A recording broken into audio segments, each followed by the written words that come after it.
What's going on YouTube? Wow, look at this. We're going to have a lot of fun looking at this today.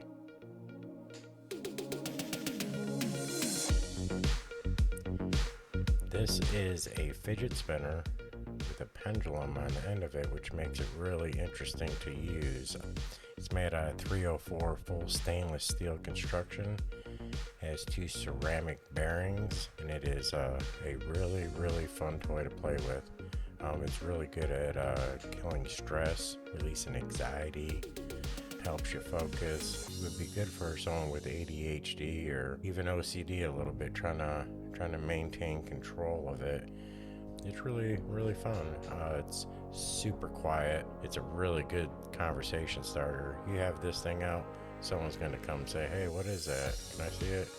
And boy, is it funny when you let them have it and they try to spin it. They try to balance it. It's give you quite the little chuckle. It's not really easy as you think. It's a little more challenging to keep it spinning on both ends without losing its momentum. It has a center of gravity that changes. This particular model comes with a clamshell case. It's really nice. It's kind of a hard shell. You can put it in your pocket.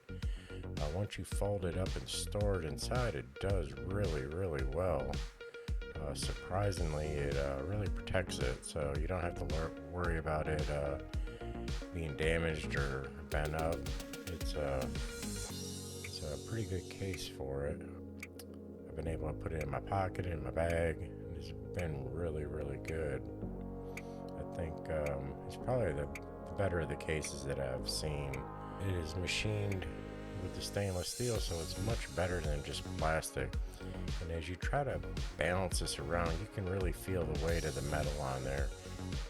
It's spinning around. It's much better than just flicking a piece of plastic around. It is really worth the time to try to use it and try to get it to spin. It is pretty hard to maintain once you got it going and you think you're doing good, and then all of a sudden you lose it and you're just like, but it just takes just a little flick of the fingers just to kind of get that balance going again and get that momentum rolling around. It is really a lot of fun. Before you know it, you've lost several minutes just staring at it and being mesmerized.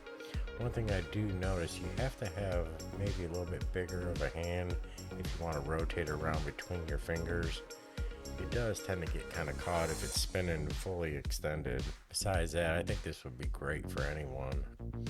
You can even set it on the table and just spin it around on the table. It's really good fun. This is Reviews Unlimited, reviewing the Chaotic Spinner. If you enjoy this content, please like and subscribe. Thank you.